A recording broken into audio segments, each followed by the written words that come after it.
Shalom, selamat berjumpa lagi kita di edisi Renungan Harian hari ini. Kita akan membaca lagi bagian firman Tuhan. Sebelum membaca dan merenungkannya, mari kita berdoa. Ya Tuhan, firman kehidupan, saat ini kami hendak lagi membaca bagian Alkitab. Kami bermohon, Tuhan kiranya persiapkan kami, beri kami hikmat untuk kami memahami maksud dan kehendak Tuhan dalam kehidupan kami sesuai dengan apa kata firman Tuhan.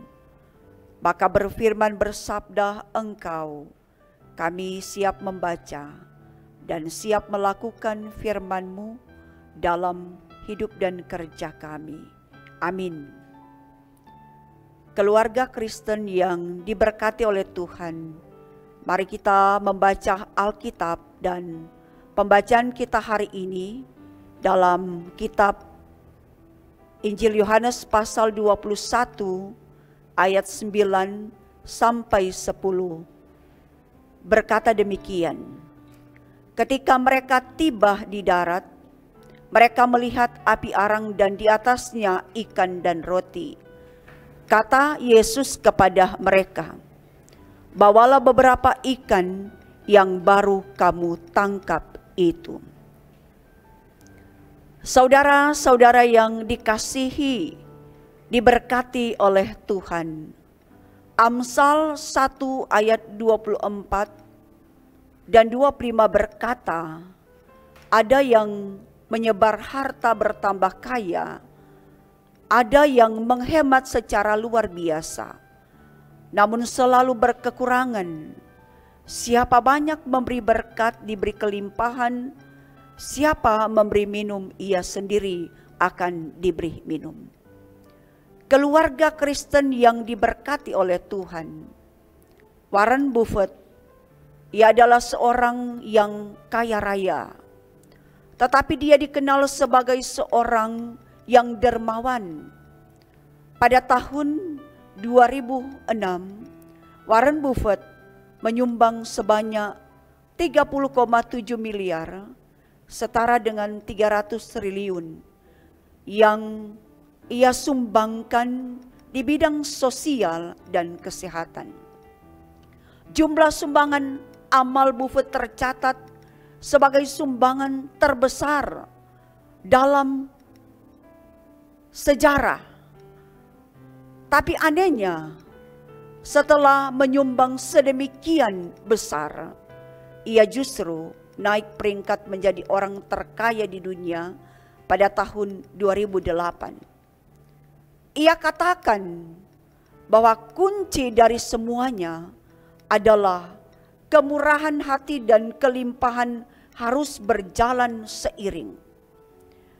Ia katakan juga, saya tak ingin berkat itu berhenti di saya. Saya ingin berkat itu berkelanjutan kepada orang lain. Walaupun Warren Buffett banyak memberi, tetapi hidupnya ternyata tidak pernah berkekurangan, bahkan malah ia diberkati luar biasa oleh Tuhan. Keluarga Kristen yang diberkati oleh Tuhan, demikian juga dengan kehidupan kita. Tujuan kita memberi adalah semata-mata hanya untuk menyukakan hati Tuhan dan menjadi berkat bagi sesama. Inilah sikap hati terhadap berkat Tuhan yang Tuhan percayakan kepada kita. Dan inilah juga yang akan membuat kita siap diberkati oleh Tuhan. Dalam firman ini saudara-saudara, Yesus berkata, bawalah beberapa ikan yang baru kamu tangkap itu. Ternyata Yesus peduli dengan mereka.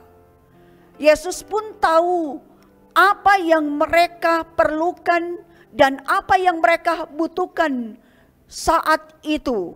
Dan Yesus menyediakan bahkan memenuhi kebutuhan mereka.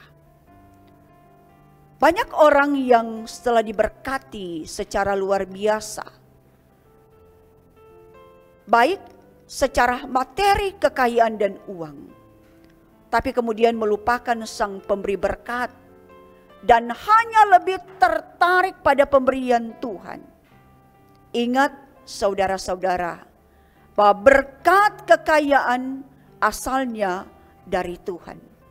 Karena itu sebagai orang percaya, kita pun diingatkan semua yang ada pada kita, baik itu harta, kekayaan, mobil, rumah megah, tanah berhektar-hektar, semua itu adalah berkat titipan Tuhan dalam kehidupan kita. Karena itu mari kita syukuri semua yang Tuhan telah beri. Kita diingatkan jangan sombong, jangan angkuh, lupa diri, lupa keterbatasan, apalagi melupakan Tuhan yang adalah sumber berkat dalam kehidupan kita. Kalau kita tidak tahu mensyukuri berkat Tuhan, Tuhan bisa mengambil itu dengan cara-cara Tuhan. Kita hidup di dunia ini hanya sementara, sedangkan kehidupan yang kekal ada di sorga.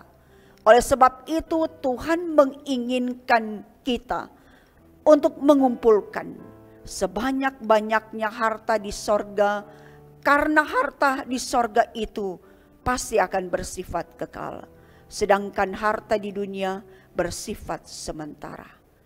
Karena itu nikmatilah berkat Tuhan yang sudah Tuhan beri, dan ingat, jangan pernah kita mengukur segala sesuatu dengan uang, bahkan dengan kekayaan. Ingat, hubungan dengan Tuhan jauh lebih penting.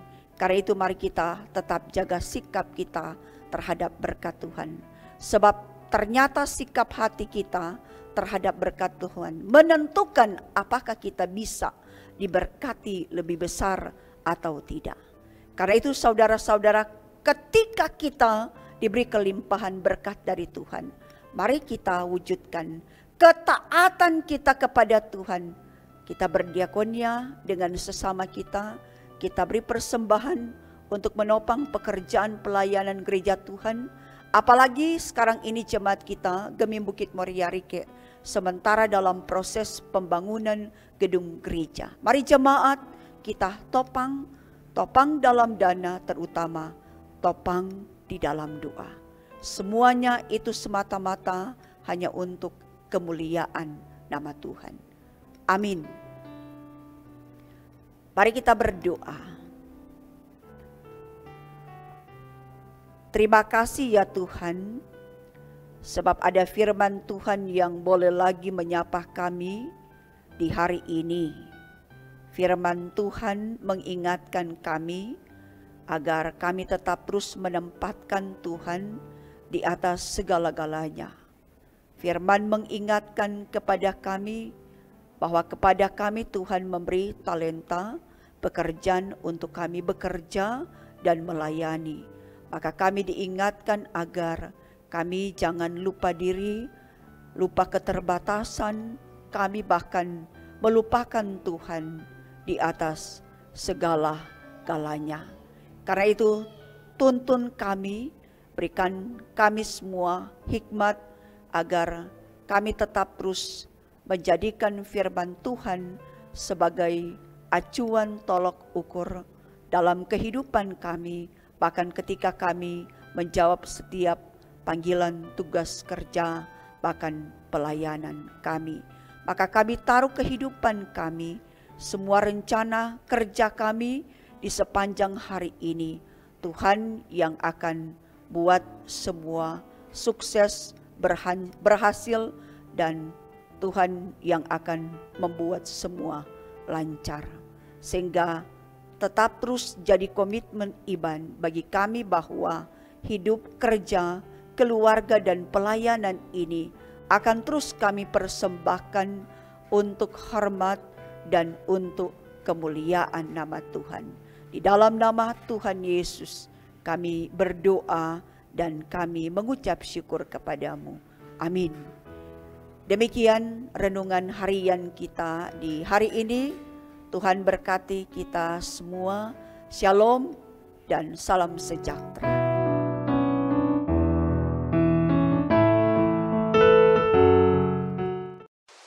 Jangan lupa subscribe channel Gemi Bukit Moria Rike.